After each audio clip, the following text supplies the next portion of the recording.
राशिद किदवई जी, नरेंद्र सिंह तोमर जी को टारगेट करने के पीछे का क्या प्रयोजन हो सकता है? क्या ये विपक्षी पार्टियों की तरफ से है या कहीं और से? क्योंकि वो महत्वपूर्ण है और की लीडर है इस पूरे चुनाव के दौरान।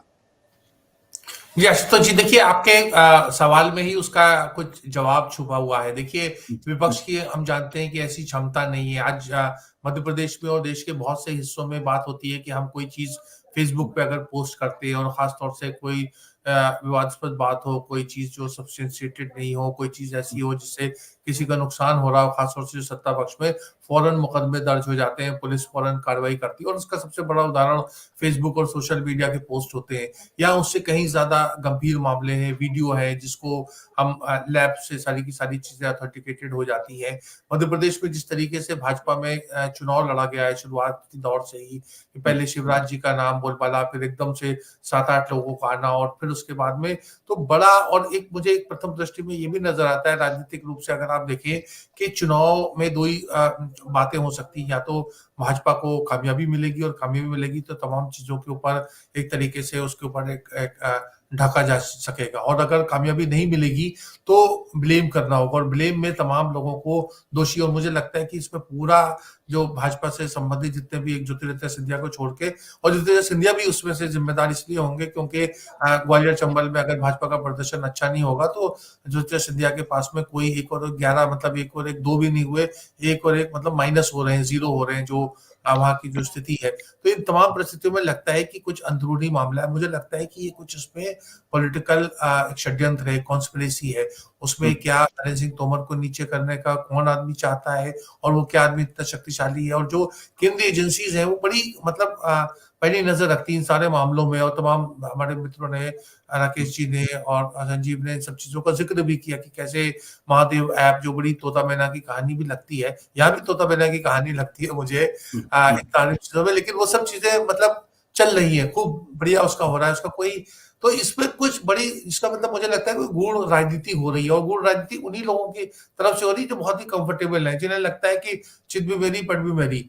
तो ये बातें हैं, ऐसी चीजें नहीं हो सकती कि इतनी बड़ी चीज हो और ऐसे निकल जाए, और भाजपा और केंद्र सरकार इतनी उदासीन नहीं रहती। तो ये उदासीनता में भी कोई बड़ा माने है, उस माने कुछ मेरे स्तर का पत्रकार उसको तरीका से डिसाइफर नहीं कर पा रहा, लेकिन ये जरूर लग रहा है कि कुछ ना कोई संगीन चीज है, जहां 10,000 करोड़ बहुत बड़ी चीज होती है आशुतोष, पूरा राज्य का चुनाव इसमें हो सकता है, और कई राज्यों के अगर हम कानूनी मतलब उस एतबार से जाएंगे जो खर्चे की लिमिट होती है, तो ये तमाम चीजें जो है, इसको ना कोई नो बॉल कह रहा है, ना व्हाइट बॉल कह रहा है, कुछ भी नहीं, बड़ी अजीब सी स्थिति है। तो क्या आपको राशिद भाई लगता है कि यह नरेंद्र सिंह तोमर को निपटाने का खेल है या भारतीय जनता पार्टी की छवि को खराब करने का खेल है? नहीं, जैसे मैंने कहा, अगर भाजपा की छवि को कोई खराब कर रहा होता तो अब तक सब थाना पुलिस और तमाम चीजें हो गई होती। जब आप महुआ मोइत्रा का मतलब उस तरीके का राजनीतिक हश्र आप देख रहे हैं कि तमाम मतलब पूरी कायनात जो है वो एक हो जाती है, और आईटी के रूल और जो लॉगिन के संबंध होते हैं, और जो ऐसे हम कागज पे साइन कर देते हैं, जो चाहे वो शेयर्स का मामला हो या बैंक अकाउंट खोलने का, वो तमाम उसमें जो लिखा होता है ना फाइन प्रिंट में आशुतोष, वो तमाम चीजों को महुआ मोइत्रा के बारे में, तो जहां के ऊपर नुकसान की का अंदेशा होता है, वहां पर सरकार और शासन और राजनीतिक दल, सत्ताधारी दल बड़ा चौकस रहता है। यहाँ वो सब नहीं हो रहा है। यहाँ एक ऐसा तंत्र चल रहा है कि जिससे कुछ समझ में नहीं आ रहा है। तो समझ में ये आ रहा है कि जरूर इससे किसी को नुकसान पहुंचाया जा रहा है, और जो नुकसान पहुंचा रहा है उसकी भी कुछ ना कुछ पहुंच है। ये सब चीजें केवल काल्पनिक नहीं है। क्या माफ करिएगा, क्या आपको लगता है ये कांग्रेस की तरफ से प्रायोजित है? नहीं, कांग्रेस की तरफ से प्रायोजित होती तो अब तक वो लोग जो थे वो अंदर होते। वो इसका कोई वो नहीं होता। एक आदमी देखिए, मध्य प्रदेश के पूर्व मंत्री है संजीव, और राकेश जी उनसे बखूबी वाकिफ है। वो एक राजा पटेरिया ने उन्हें गैर जिम्मेदाराना बयान दिया था एक बात में, आवेश में, और कितने महीने वो जेल में रहे। जेल से बाहर आए तो मुझसे बोले कि मेरा तो वजन बढ़ गया, जेल की रोटी बहुत अच्छी होती है। खैर, ये तो मैं विशेष हट की बात बता रहा हूँ कि मतलब एक जरा सी बात उन्होंने मोदी जी के बारे में अपशब्द बोले और कई महीने जेल की रोटी खाई, और वजन बढ़ा के बाहर आ गए। बिल्कुल। एक और सवाल राशिद भाई, क्या आपको लगता है इसका असर इस बार के विधानसभा के चुनाव पर पड़ेगा? कोई असर पड़ेगा? जी, बहुत बड़ा अच्छा सुविधाजनक असर है, क्योंकि देखिए तोमर साहब का अगर जैसे स्थिति अच्छी नहीं है और वहां पर प्रदर्शन अच्छा नहीं रहा और ग्वालियर चंबल में भाजपा का जैसा उम्मीद भी लोगों को लग रही है, तो एक होगा कि साहब देखिए हमारे खिलाफ एक षड्यंत्र हुआ, बाहर से हुआ, अंदर से हुआ, वो हो गया। और अगर जीत गए तो कहेंगे देखिए इसके बावजूद जो था हमारा कोई बाल बांका नहीं हुआ।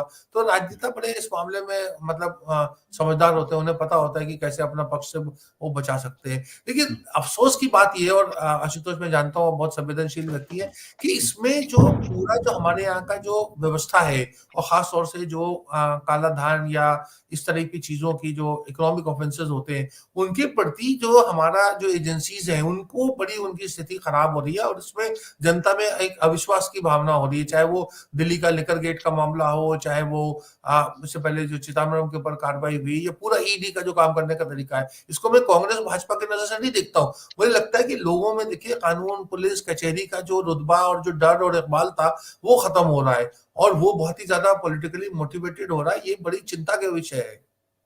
सत्य हिंदी का ऐप डाउनलोड करें गूगल प्ले स्टोर पर।